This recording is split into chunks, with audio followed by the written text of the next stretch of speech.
We have this mass amount of data being collected. For example, the average millennial will take over 26,000 selfies in their lifetime. And they'll take it in the most random of places, whether it's a party or that's in the middle of the Battle of Mosul. But it's not just the youth. We have the very first president to have used social media before he became commander-in-chief. Not even Barack Obama did. Donald Trump, though, started at the age of 61, and he still brought into the White House over 40,000 bits of information of everything from what he was doing to what he was thinking, which then creates this wealth of data that can be mined to learn about him and learn what makes him tick. Other times the information might be shared unintentionally. For example, a lot of people in this room probably use exercise apps. Well, people were looking at a map of where they were being utilized, and they went, isn't it strange that in the middle of the Somali desert, we have a group of people exercising? And when they dug down in it, as you can see from that image there, the outline showed a base. What was happening is that the security at a CIA black site, a classified base, were doing their morning jogs around the fence of the base and revealing its location to the world. But the second rule is the truth may be out there, but it can be buried underneath a sea of lies.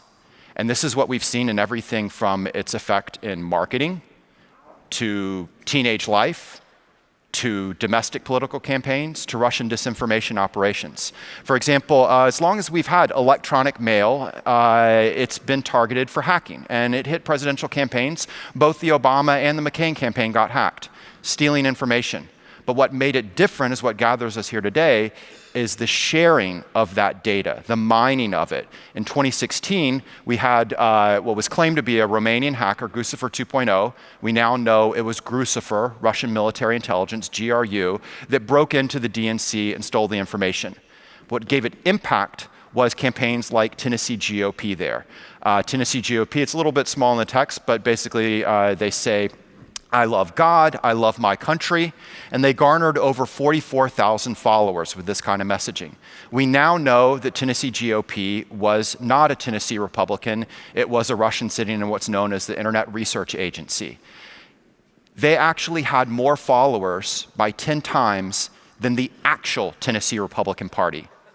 But that's not the true story of its impact. On Election Day 2016, Tennessee GOP was the 7th most read account. Not the 7th most read of the more than 3,000 documented Russian sock puppet accounts, more than 60,000 Russian bot accounts.